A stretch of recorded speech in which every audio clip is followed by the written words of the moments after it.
हमें किसी पार्टी का नाम, किसी राजनेता का नाम, किसी नेता का नाम नहीं लेना है। आज का जो विषय है, जिस विषय पर हमको विधिवत चर्चा करनी है, उस पर हम बोलने का प्रयास करेंगे। मैं अनुरोध करता हूँ, निवेदन करता हूँ, जो भी वक्ता साथी मेरे बीच में आएंगे, विषय से हट करके कोई बात ना करें, ये मेरा रिक्वेस्ट है, मेरा निवेदन है। देखिए, वामसेवक एक ऐसा संगठन है जो समाज को ऊर्जा देता है और शिक्षा देता है और मार्गदर्शन करने का काम करता है। SC, OBC माइनॉरिटी समाज को ऊर्जा, एक मतलब इसके ज्ञान से जो अम्बेडकर, बुद्ध और वह फूले जैसे तमाम महापुरुषों की विचारधारा हम समाज में जब देखते हैं तो समाज को एक ऊर्जा मिलती है और ये शिक्षा देने का काम करता है। हमें नेता नहीं, हमको इस तरह से उनको, उनके दिमाग को इतने विधिवत रूप से हमको सशक्त कर देना है कि वो अच्छाई, बुराई, गलत कौन है और बुरा कौन है, हित कौन है, दोस्त कौन है, उसकी पहचान वो कर सके। अपने भविष्य का, अपने देश का, अपने नेता का निर्माण वो स्वयं कर ले। हमें नेता नहीं बनाना है, हमको ऐसे मतलब समाज बनाना है। वामसेवक समाज बनाती है, ऊर्जा देती है, शिक्षा देती है, सही मार्गदर्शन देती है और जो हमारा समाज, हमारे देश के नौजवान बहन बेटियां, नौजवान साथी अच्छा मार्गदर्शन पा जाएंगे तो अच्छा नेता का निर्माण कर लेंगे, तो अच्छा भविष्य तैयार हो जाएगा और अच्छे समाज, अच्छे देश का निर्माण कर सकता है। वामसेवक का कंसेप्ट है। तो अगले वक्ता के करीब में हमारे बीच में, हमारे आज के वक्ता के रूप में हमारे बीच में आदरणीय ज्ञानरत्न कनौजिया जी हैं, जो डायट के पूर्व प्रवक्ता है। आपसे अनुरोध है, निवेदन है कि आप मंच पर अपना स्थान ग्रहण करें और अपने विचार को रखते हुए मंच पर अपना स्थान ग्रहण करें। आदरणीय ज्ञानरत्न कनौजिया जी, पूर्व डायट प्रवक्ता ज्ञानरत्न जी, और विचार मतलब आज के विषय पर ही चर्चा करेंगे। जो भी साथी को हम समय देंगे विषय पर, किसी राजनेता, किसी राजनैतिक दल, किसी पार्टी, किसी नेता की बात हमको नहीं करना है, अपने समाज की बात करना है, महापुरुषों की बात करना है, महापुरुषों की विचारधारा को फैलाना है। इस पर हम बोलने का काम करेंगे। आदरणीय आइए सर।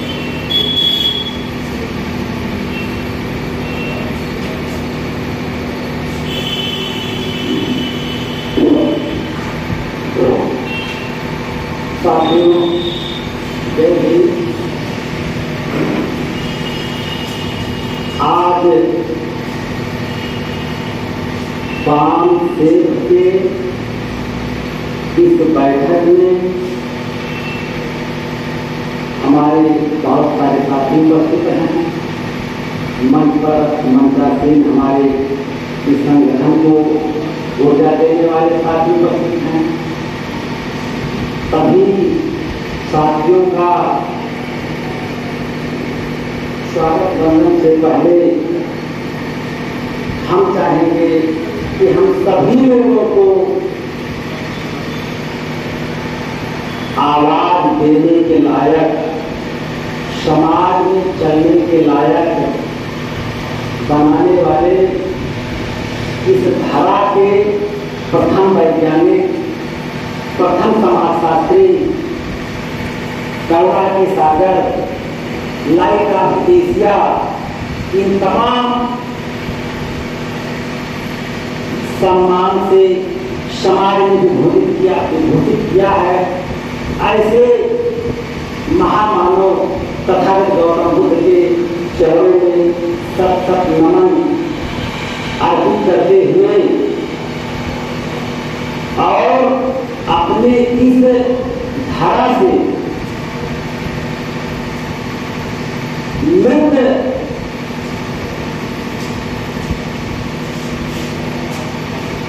समाप्त हो चुके बौद्ध धर्म को जागृत करने वाले भारत रत्न ज्ञान के प्रतीक बोधिसत्व बाबा साहब अम्बेडकर को भी तहे दिल से स्वागत वंदन अभिनंदन करता हूँ साथियों, क्योंकि बाबा साहब का वर्तमान में सबसे बड़ा योगदान है कि हम लोग उन्हीं की बदौलत आज जो सब लोगों के बीच में बैठकर बात कर रहे हैं, यह करने का भी हमें अधिकार नहीं, हम इकट्ठा नहीं हो सकते थे 10 लोग। अगर 10 लोग अपनी पीड़ा को, अपनी बात को कहने का अधिकार अगर हमें प्राप्त हुआ है तो बाबा साहब अम्बेडकर की बदौलत, तो ऐसे समय में सबसे पहले हम भारतीय संविधान के शिल्पी बाबा साहब अम्बेडकर को भी सत नमन करता हूँ साथियों। बाकी जाने अनजाने बहुत सारे महापुरुष हमारे समाज में हैं जिनका नाम लेकर के ही हम आज इस सभा का प्रारंभ करना चाहते हैं। ज्योतिराव फुले और सावित्रीबाई फुले, तमाम महापुरुषों को सत नमन करता हूँ। और हमारे मंच के मंचासीन साथी, आज के मुख्य अतिथि डॉक्टर अलग साहब, सतीश श्रीलाल जी, मुख्य वक्ता श्रद्धेय पवन जी और अजय कुमार राव साहब सहित तमाम साथियों का हार्दिक स्वागत अभिनंदन करता हूँ साथियों। आज इस सभा में आज उपस्थित हैं, हमें इस सभा में उपस्थित सभी साथियों का भी तहे दिल से स्वागत और अभिनंदन करता हूँ। और हमको आपको निश्चित रूप से यहाँ की भीड़, यहाँ पर उपस्थित लोगों को देख करके हताश और उदास होने की जरूरत नहीं है। हमारे माननीय कांशीराम साहब दिल्ली की सड़कों पर पहली सभा कनाट प्लेस पर जब उन्होंने किया था, मात्र 15-20 लोग थे, लेकिन उन लोगों को साथ लेकर के आज जो परिवर्तन किया है राजनीति के क्षेत्र में, लोग कहा करते थे कई लोग पार्टी बना सकते हैं, अपना व्यक्ति संसद और विधायक नहीं देख पाएंगे। जो हमारी एक दो सांसद और विधायक जीतने लगे, तब लोगों ने कहा एक दो सांसद विधायक निकाले और सरकार भी बना सकते हैं। लेकिन माननीय साहब ने अपने समाज के लोगों को इसी काम से की बदौलत, इन्हीं कर्मचारियों की बदौलत लोगों को जगाया, इकट्ठा किया और आपकी सरकार भी बनाया। तो इस काम से कितने खंडों में बटी वो हमारे चिंता का विषय नहीं, कौन कितना काम किया वह चिंतन का विषय है। तो माननीय साहब ने बामदेव की स्थापना किया था और जो लोग माननीय साहब को रूट करके अलग रजिस्ट्रेशन किया, बामदेव बनाया, वो लोग क्या कर रहे हैं ये हमें और आपको जानने पहचानने की जरूरत है। जिस कार्य को लेकर के वो लोग रूठ गए थे, बाबा साहब को, माननीय साहब को पटान बातें कर रहे थे, आज उसी रास्ते पर वही लोग भी चल रहे हैं। लेकिन वर्तमान इस काम से के बैनर तले हम लोग इकट्ठा हुए हैं। इस काम से का जो मूल उद्देश्य है वो ये है कि हमारे समाज के वे कर्मचारी जो काम करते हैं लेकिन उन्हें उचित सम्मान नहीं मिलता है, काम करते हैं तो बढ़िया काम करने के कारण वे अपने कार्यालय में प्रताड़ित कर दिए जाते हैं, अपने कार्यालय में अपमानित कर दिए जाते हैं। क्यों? इसलिए कि वे हमारे सही कर्मचारी संगठित नहीं है, उन्हें अपने बल और अपने ताकत का बोध नहीं है। तो यह काम से इस बैनर के तले हम लोग इकट्ठा हुए हैं। इनका काम है कि जनपद में, देश में, प्रदेश में बहुजन समाज के लोग जो काम कर रहे हैं उनको एक साथ यूनाइट होने की जरूरत है, इकट्ठा होने की जरूरत है। यह संगठन आपको इकट्ठा करके कोई राजनीतिक काम नहीं करना चाहता है। इसका काम है कि जो बाबा साहब अम्बेडकर, ज्योतिबा फुले, माननीय कांशीराम, सावित्रीबाई फुले, हमारे तमाम महापुरुषों का जो विचारधारा थी उससे आपको परिचित कराना और आपको उन विचारधाराओं से रिच करना। क्योंकि जब तक आपके पास विचारधारा नहीं होगी, जब तक आपके पास ज्ञान नहीं होगा, उसका बोध नहीं होगा, आप लोगों का सामना नहीं कर पाएंगे। और जब तक आपके पास सामना करने की क्षमता नहीं होगी, तब तक आपको सम्मान नहीं मिलेगा। जब तक आपको सम्मान नहीं मिलेगा, तब तक आपका मनोबल नहीं बढ़ेगा। और जब तक आपका मनोबल नहीं बढ़ेगा, तब तक आप अपने महापुरुषों की विचारधारा को लेकर आगे नहीं चल पाएंगे। अनेक संगठन तामसिक के आए हैं, वो केवल चंदा वसूलने का काम करते हैं। उनके पास 1000 से कम का कूपन नहीं है। लेकिन जब आप पर कोई पीड़ा पड़ेगी, जब आप पर कोई आपदा पड़ेगी, तो मैं तो इसी मुख्यालय पर रहता हूँ, मैंने कभी देखा नहीं कि वे लोग आपके आवास पर, आपके कार्यालय में आ करके और एक टीम बना करके आपके कार्यालय के मुखिया के साथ बैठ करके आपके विषय में वार्ता करें। और हमें इसी की जरूरत है। मैं अगर कहीं तहसील कार्यालय में पोस्ट हूँ और मैं अनायास बिना किसी गलती के और वो कार्यालय मुझे प्रताड़ित कर रहा है, तो हमारी सूचना हम अपने संगठन को देंगे।